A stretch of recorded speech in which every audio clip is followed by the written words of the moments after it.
acan nih. Kak. Acan. Nah. Assalamualaikum warahmatullahi wabarakatuh. Di video kali ini kami akan membahas mengenai review jurnal yang berjudul Simulation and Experimental Study for Selection of Gauge Area Cross-Section of S-Type Load Cell, atau hasil melakukan simulasi dan uji coba pada sebuah load cell berjenis S.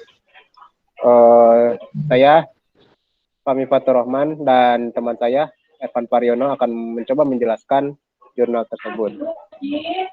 Next.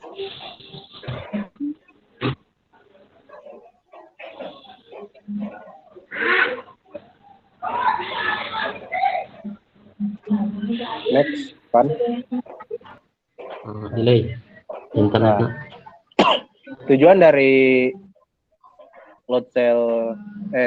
penelitian yang ini adalah untuk merancang dan menguji secara eksperimental sebuah load cell yang bertipe S dengan area pengukurannya yang berbeda untuk menemukan akurasi mana yang lebih baik. Next. Nah, lalu apa itu load cell? Nah, load cell itu merupakan sebuah transducer yang digunakan untuk membuat sinyal listrik dari gaya yang telah diukur. Salah satu jenis load cell yang paling populer adalah load cell yang berbentuk seperti huruf S.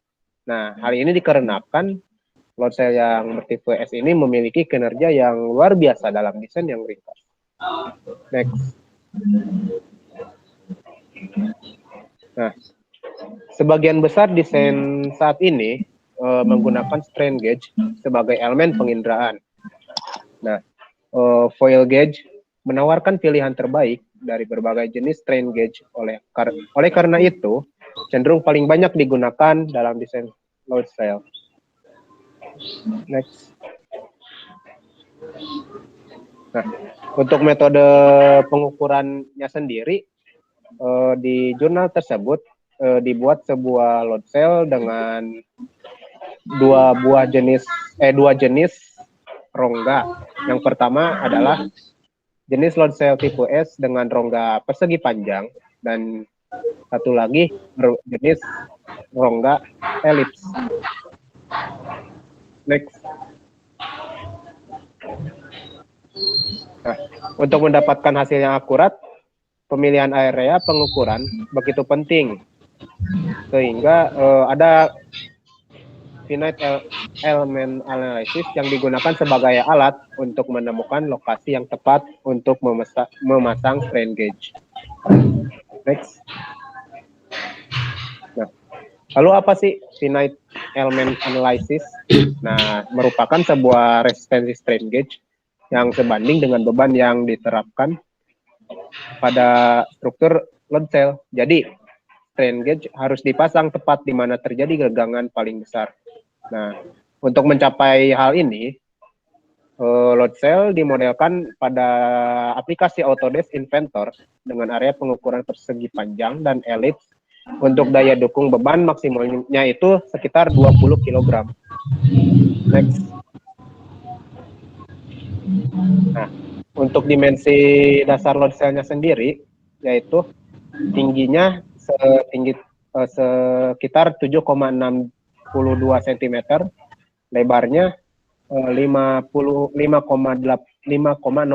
cm, dan tebalnya adalah 1,91 cm. Nah, model ini disimpan dalam format IGES, dan struktur load cell dengan dua area pengukuran yang berbeda dianalisis menggunakan aplikasi ANSYS dengan tujuan untuk mendapatkan posisi pemasangan terbaik, strain gauge, dan faktor keamanan. Next. Untuk sifat materialnya sendiri, untuk ada modulus Young-nya yaitu sekitar 73.000 100 megapascal dan kekuatan tarik tertingginya yaitu sekitar 469 megapascal dan kekuatan luluhnya adalah sekitar 324 megapascal. Dan kondisi batas yang diterapkan untuk analisisnya adalah sebagai berikut. Untuk bagian bawah struktur load cell dibiarkan tetap dan permukaan atas struktur load cell diberi tekanan sebesar 2 megapascal. Next. Baiklah, selanjutnya di sini saya akan menjelaskan pembuatan alat, di mana pembuatan alatnya itu 2 load cell TPS dengan dimensi yang sama persis seperti yang dimodelkan dibuat. Jadi seperti yang dimodelkan sebelumnya yang disebut oleh kami, yang ini tuh dibuat dengan menggunakan mesin PNC dengan toleransi 0,5 mm. Sehingga jenis foil dipasang di lokasi di mana tegangan maksimum dalam kondisi pembubahan yang ditunjukkan pada gambar samping. Jadi dapat dilihat bahwa pemasangannya itu di sini. Ini tuh sesuai dengan simulasi yang telah dilakukan. Jadi yang ini soal tegangan dan jadi sesuai simulasi ANSYS. Kemudian tegangan sin Gauge saat diberi beban akan menghasilkan perubahan resistansi yang kecil. Untuk mengukur perubahan resistansi yang kecil itu diperlukan pengukuran akurat. Oleh karena itu digunakanlah konfigurasi jembatan Redstone.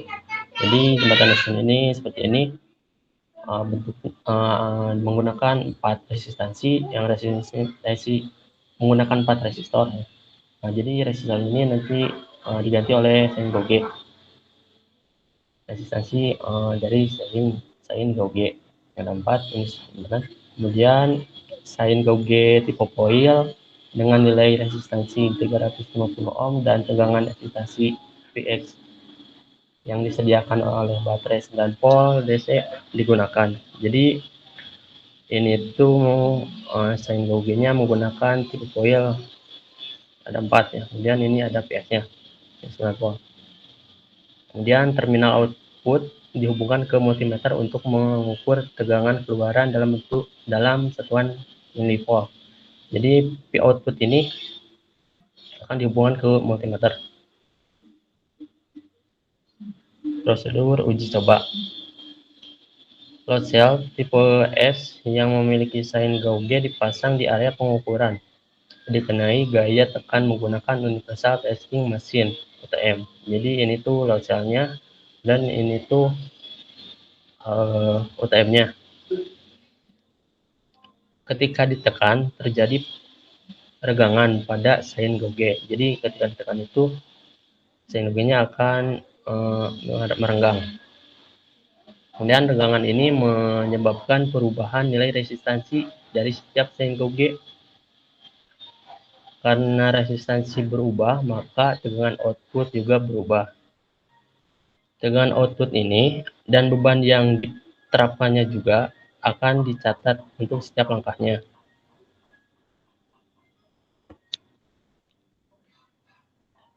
Kemudian hasil uji coba. Setelah tadi dalam prosedur dilakukan pencatatan itu akan diplotkan. Jadi nanti itu ada plot output voltage versus load dalam kilogram. Kemudian garis lurus yang paling sesuai dibuat. Jadi dibuat garis lurus yang ini tuh sesuai, di mana yaitu ada di pertengahan perubahan titik ini. Nilai varian dari 2 desain dibandingkan untuk menentukan desain terbaik dalam hal akurasi pengukuran gaya. Jadi ada 2 desain ya, yang tadi persegi panjang yang rongga di dalamnya itu, dan ada yang elips. Nah, ini tuh gambar di atas itu menunjukkan grafik beban yang diterapkan versus tegangan output untuk load-cell tipe S persegi panjang dan elips. Jadi yang di kiri itu untuk persegi panjang, yang kanan itu untuk elips. Di mana nilai variansinya itu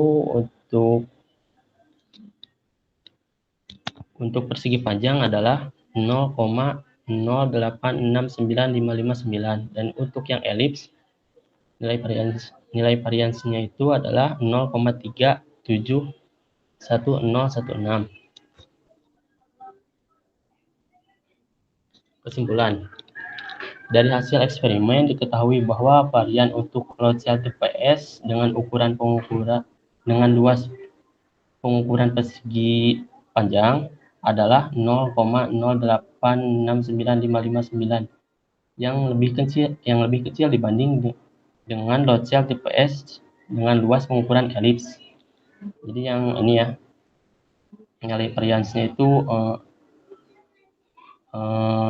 jarak antara garis lurus atau yang diekspektasi dengan perbedaan ini, yaitu yang persegi panjang lebih kecil. Jadi ketika dijumlahkan ini itu lebih kecil.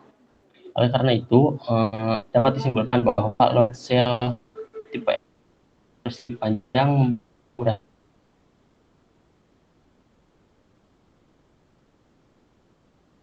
yang lebih. Kita yang ingin menggunakan atau membeli load cell tipe S, lihatlah rongganya. Lebih baik jika membeli atau memakai yang rongganya persegi panjang. Sekian presentasi dari kami. Mohon maaf atas segala kesalahannya.